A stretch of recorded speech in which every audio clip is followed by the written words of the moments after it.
Salutations à tous ceux qui sont en ce moment connectés sur notre chaîne Le Congo est à nous.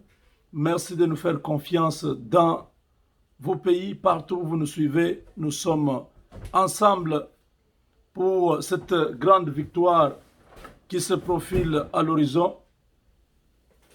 Nous avons tous combattu et nous avons vaincu l'ennemi de tous, le système rwandais qui était installé dans le pays, avec à la tête Kabila et tous ces Congolais qui étaient corrompus, des Congolais traîtres qui ont déçu le peuple congolais, qui croyaient que rien ne pouvait changer. Aujourd'hui, ils sont surpris de voir ce bouleversement qui arrive, un bouleversement qui emporte certains. Nous voyons comment ils sont en train de se plaindre maintenant. Beaucoup sont en train de pleurnicher. Beaucoup se disent être trahis. C'est tout à fait normal. Dieu a dit dans sa parole qu'il y a un temps pour toutes choses. Kabila ne pouvait pas faire exception de cette loi. Il y a un temps pour commencer, il y a un temps pour terminer. Il y a un temps pour être président, il y a un temps pour être un citoyen simple. Kabila à Lubumbashi en difficulté parce qu'il ne peut pas sortir. Il est déjà dans le viseur de la justice internationale. Kabila, dans un pays donné, il sera directement arrêté. À Lubumbashi, il n'était pas parti pour y rester, mais c'était un repli stratégique pour lui. Le temps pour lui de trouver les voies et moyens comment s'échapper de tous les crimes qu'il a sur sa conscience. Pendant son règne, Kabila ne s'est pas comporté comme un humain. Il s'est comporté comme un diable. Il n'avait pas la conscience que cette nation-là, c'était une nation de 80 millions de personnes et que tout le monde espérait sur sa gestion du pays. Il a passé tout le temps à s'enrichir seul. Sa femme, ses frères, tous, ils se sont enrichis au mépris du peuple congolais. Ils ont fait en sorte que le pays puisse sombrer.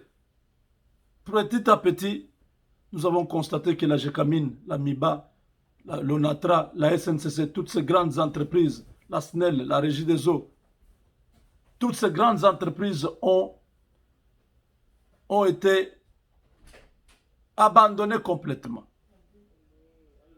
Tous les agents de ces entreprises ont commencé à mourir avec les soucis. Beaucoup de familles ont perdu leurs parents qui travaillaient dans ces entreprises. Pourquoi? Parce que ils étaient déjà habitués à un rythme. Chaque fin du mois, ils doivent recevoir leur salaire, peut-être quelques primes. À la MIBA, on donnait la nourriture. Subitement, tout ça, ça s'arrête. Les gens se retrouvent qu'ils manquent de tout à cause du mauvais traitement des autorités du pays. Kabila aujourd'hui est responsable sur sa conscience que personne ne veut à sa vie. Mais lui-même, il sait qu'il a des problèmes avec des Congolais. La justice de Dieu est suprême.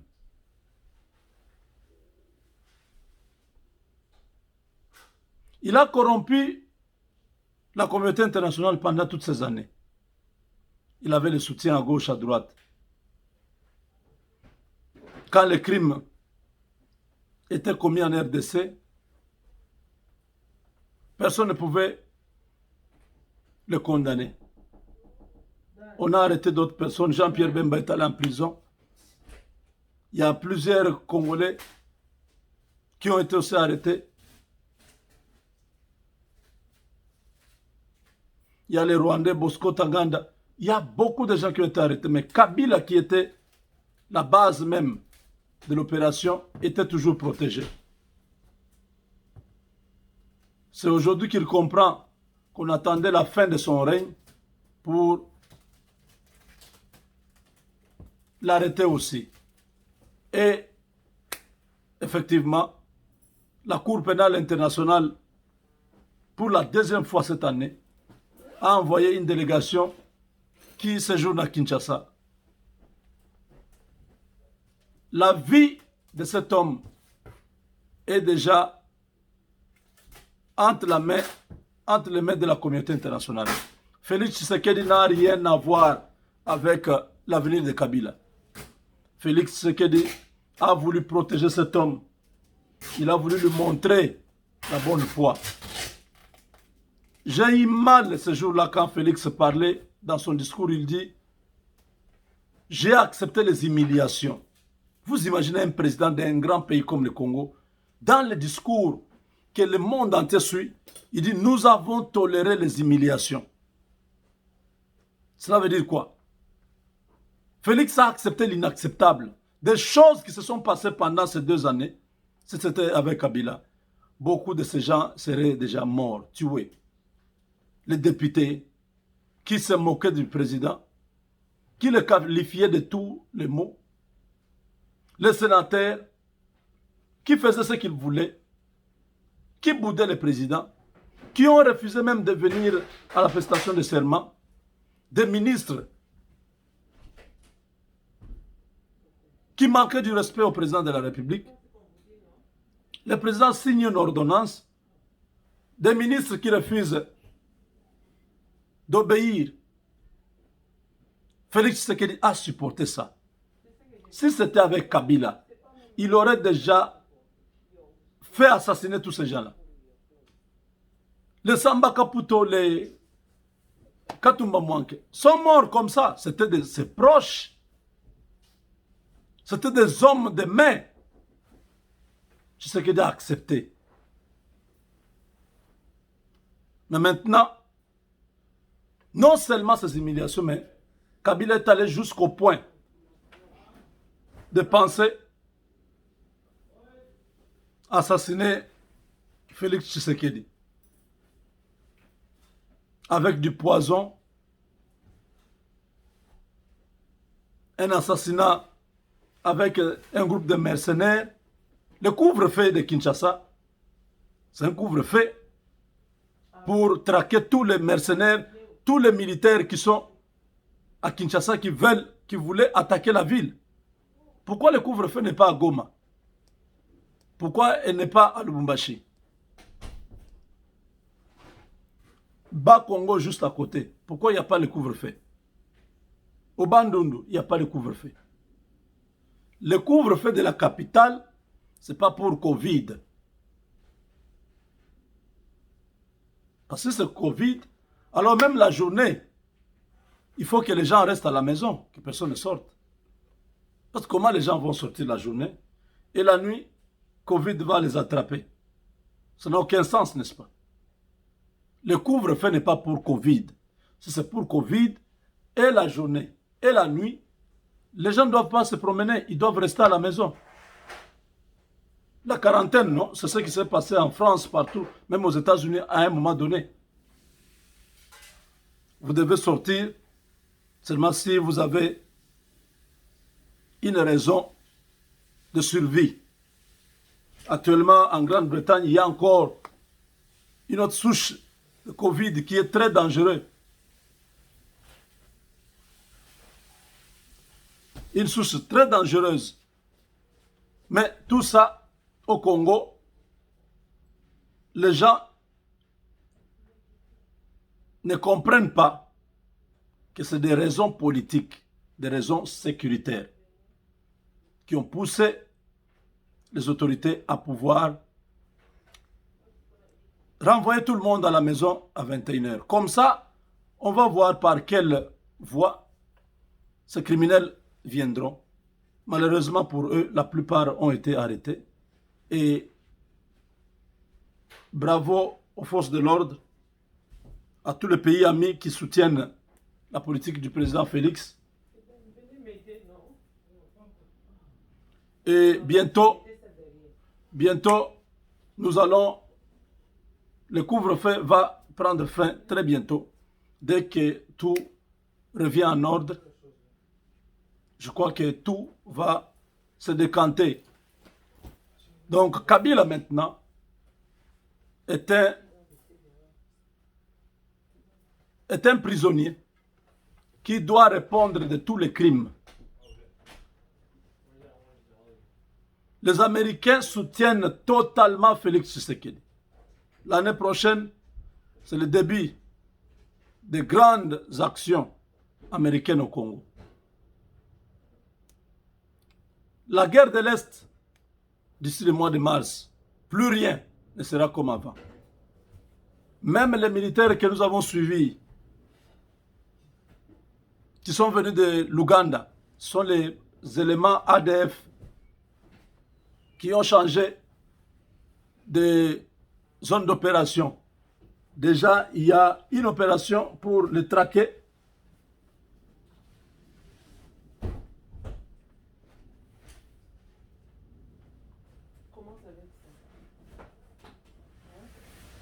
Donc, avec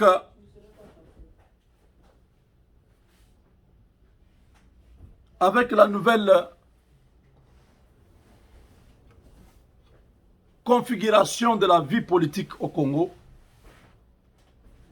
je crois que tous les criminels vont quitter Kinshasa.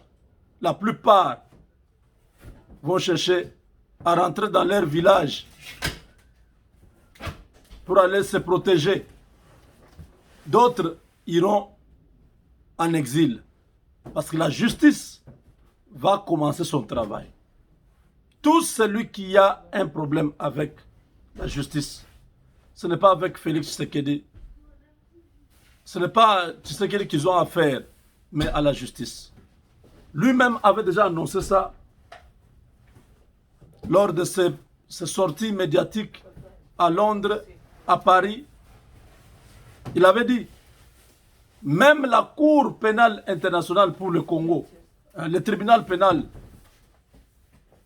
pour le Congo, ça va se faire très bientôt. Kabila va se retrouver devant un juge. Je vous ai dit que la délégation de la CPI séjourne à Kinshasa, de hautes autorités de la CPI. Ils sont venus à Kinshasa pour la deuxième fois cette année. Cela veut dire quoi? Que Félix Tshisekedi a lâché. Parce que pour comprendre la personne, il faut que le président de ce pays-là puisse coopérer, puisse accepter.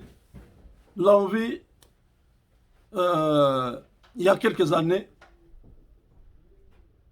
le président soudanais Omar el-Béchir. Oui, il était en Afrique du Sud. La Cour pénale internationale les cherchait. L'Afrique du Sud n'a pas libéré, il n'a pas accepté de les livrer. Omar el-Béchir est rentré dans son pays. Bien évidemment, dernièrement, il a été déchu par le mouvement de la rue qui ne voulait pas de lui, et l'armée a récupéré les choses. Il y a une transition là-bas. Donc vous comprenez que même pour prendre Kabila, Tshisekedi devait dire un mot. Tout ce temps, il était protégé. Mais là, Tshisekedi a dit, faites ce que vous voulez, je n'ai rien à voir là-dedans. Ce monsieur-là a fait n'importe quoi dans ce pays. Il a ruiné la nation. Seul, plus riche que la nation entière. Ses propres entreprises, plus prospères que les entreprises de l'État. 63 entreprises de Kabila sont en phase d'être nationalisées. Donc, il va perdre toutes ces entreprises-là. parce que c'est l'argent de l'État, parce que c'est le patrimoine de l'État que Kabila a utilisé pour créer ses propres entreprises. C'est terminé, Kabila est au bout du rouleau. Il est au Katanga, les gens disent non, il est là-bas, il est calme. Vous êtes en train d'exagérer. Et voilà, vous avez dit, il va au Kiba, mais jusque-là, il est toujours au Katanga. Restez dans vos discours inutiles. Moubenga avait dit, il est au Kiba, il est parti pour Kiba, mais il est toujours à Lubumbashi. Nous vous donnons l'information, nous nous arrêtons là. Si nous vous disons le président Félix vient aux États-Unis et qu'en dernière minute les choses changent, il ne vient pas. Donc nous sommes des menteurs.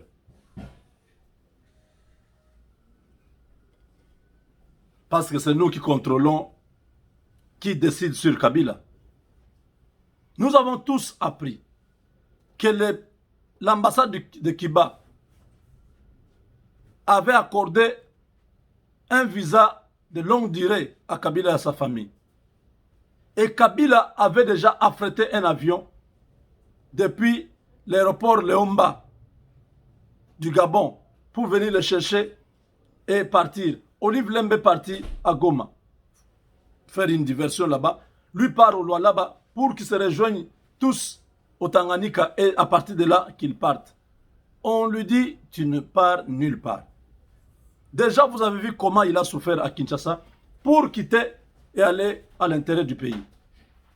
Il avait fallu qu'il puisse accepter de s'engager de ne plus jamais faire la politique au Congo. De ne pas rassembler les gens pour faire des discours politiques. Depuis Kabila est au Katanga, vous l'avez vu faire un discours politique, un message à la nation, un meeting. Mais celui qui est l'autorité morale du FCC, qui est en décadence aujourd'hui, pourquoi il ne parle pas? Vous pensez que c'est au hasard? Il est tenu à son engagement. S'il ne le fait pas, il est directement arrêté. On lui a dit, vous ne faites rien sans nous. Il y a des agents qui sont là, visibles et invisibles, qui le surveillent, qui contrôlent, qui Kabila rencontre, qui Kabila a rendez-vous avec, où Kabila est en train de se diriger. Le jet est resté au Lualaba. Il a fait la route jusqu'à Lubumbashi. Moubenga est en train de nous dire des choses, ça ne se réalise pas. Mais les choses qui se réalisent, vous ne dites jamais. C'est ça l'homme. Bon, votre attitude ne me surprend pas, je vous comprends. Moi, je continue à faire mon travail. Si vous êtes seulement jaloux de ce que Dieu est en train de me donner beaucoup plus de la place dans le cœur des Congolais, c'est votre affaire. Demandez à ce même Dieu. Les frères de Joseph étaient jaloux de son habillement, de sa tunique multicolore. Joseph leur a dit, demandez, c'est le Père qui m'a donné. Demandez aussi au Père, le même Père qui est au ciel. Demandez-lui, il va vous donner. Cessez d'avoir la jalousie envers votre frère. Ça va vous faire du mal. Parce que plus vous avez mal dans votre cœur, plus vous me haïssez, plus Dieu continuera à faire des exploits avec moi. Je crois que le Congo a besoin que nous puissions tous voir dans la même direction, que nous puissions aimer cette nation-là, que nous puissions travailler pour sa réussite. Et ça sera pour le bien des générations qui viendront. Nous n'avons rien à gagner quand nous nous battons entre nous. Au contraire, unir nos forces, parler tous un même langage, ça nous aidera à aller très loin. Avec Dieu, nous vaincrons. Chers amis, c'est la saison des taxes aux États-Unis. Tous ceux qui font les taxes, tous ceux qui ont besoin de faire leurs taxes l'année qui commence, je vous invite à venir faire avec nous les taxes de cette année. Je prépare les taxes. Je conseille aussi dans l'investissement. Et nous avons plusieurs services de finances. C'est une grande plateforme que nous avons ici depuis 2 ans avec des amis. Nous travaillons ensemble. S'il vous plaît, je vous en supplie, cette année, ne cherchez pas à faire ce que vous avez fait les autres années. Respectez la loi américaine. Cherchez à avoir les taxes que vous méritez au lieu qu'on vous donne des choses qui vont bloquer là-bas. Vous ne saurez ni avaler, ni vomir ça. Et ce n'est pas bon. Je vous dis, il y a beaucoup de lois qui ont changé aux États-Unis. Il faut faire très attention. Sinon, vous risquez d'exposer votre vie aux États-Unis pour un $500 de plus, $1000 de plus. C'est rien. C'est rien. Prenez l'argent que IRS vous donne et bénissez le Seigneur. Priez pour que Dieu vous donne une intelligence comment vous pouvez orienter cet argent-là dans un projet comme dans un besoin que vous avez. Cette année, venez, nous sommes disposés à vous aider à faire les taxes pour vous, vous donner les meilleurs services et à un prix hors concurrence. Avec Dieu, nous vaincrons. Tous ceux qui ont besoin d'un avocat, vous savez que nous sommes en train d'enregistrer les gens partout aux États-Unis et au Canada. N'hésitez pas, c'est $24 seulement. Vous avez besoin d'un avocat, vous avez un problème dans le foyer, vous avez un problème au travail, vous avez un problème dans la société américaine avec le gouvernement fédéral, canadien ou américain, appelez-moi le 972-891-0976. 972-891-0976. C'est mon numéro, appelez-moi en ligne normale et je vais vous aider à avoir un avocat. Merci.